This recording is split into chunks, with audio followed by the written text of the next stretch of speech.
संतोष देशमुख हत्या प्रकरणी मंत्री संजय शिरसाट बीडमध्ये, नवनीत कौवत यांच्याशी चर्चा, 28 डिसेंबरची डेडलाईन। बीडमधील मस्साजोग प्रकरणाने राज्यभर मोठी खळबळ उडाली असून विरोधकांनी आक्रमकपणे मुद्दा लावून धरलाय। बीड जिल्ह्यातील मस्साजोग गावचे सरपंच संतोष देशमुख यांच्या हत्या प्रकरणावरून यंदाचा हिवाळी अधिवेशन हे चांगलंच गाजलंय।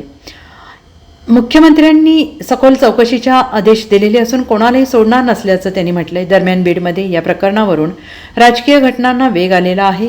मंत्री संजय शिरसाट यांनी पोलीस अधीक्षकांची भेट घेत त्यांच्या पोलीस तपासाबाबत आढावा घेतलाय। नवनीत कौवत यांच्याशी चर्चा करत या प्रकरणाच्या तपासासाठी 28 डिसेंबरची डेडलाईन असून तोपर्यंत आरोपीला अटक केली जाईल असं संजय शिरसाट यांनी म्हटलेलं आहे।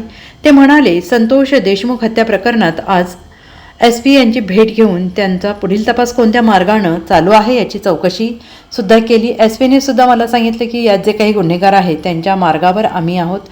2 ते 3 दिवसांमध्ये आरोपी अटक होण्याची शक्यता नाकारता येत नाही। 28 डिसेंबरच्या अगोदर हे आरोपींना अटक केली जाईल असं एकंदरीत SPच्या बोलण्यावरून मला जाणवते। त्याचे फोटोग्राफ जरी आपण सर्वांनी पाहिलेले आहेत, अशा प्रकारे कोणता आरोपी निर्ढावलेला असेल, त्याला असं वाटत असेल की कायद्यापेक्षा मी मोठा आहे, तर त्याला त्याची जागा दाखवली जाईल आणि सरकारची सुद्धा तीच भूमिका आहे असंही शिरसाट यांनी म्हटलेलं आहे।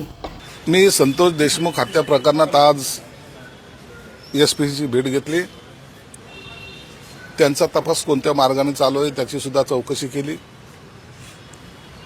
SPने सुद्धा मला सांगितलं की या जे काही गुन्हेगार आहेत त्यांच्या मार्गावर आम्ही आहोत। 2 ते 3 दिवसामध्ये आरोपी अटक होण्याची शक्यता नाकारता येत नाही। 28 डिसेंबरला बीडमधून या विषयात मोर्चा निघणार आहे। सर्वपक्षीय बैठक देखील आता पार पडली आहे, काय सांगा? 28 डिसेंबरच्या अगोदर हे आरोपींना अटक केली जाईल असं एकंदरीत SPच्या बोलण्यावरून मला जाणवलेलं आहे। जी हत्या झाली ती निर्गुणपणे झालेली, त्याचे फोटोग्राफ जरी आपण सर्वांनी पाहिलेले आहेत, अशा प्रकारे कोणता आरोपी निर्ढावलेला असेल, त्याला असं वाटत असेल की कायद्यापेक्षा मी मोठा आहे, तर त्याला त्याची जागा दाखवली जाईल आणि सरकारची सुद्धा तीच भूमिका आहे।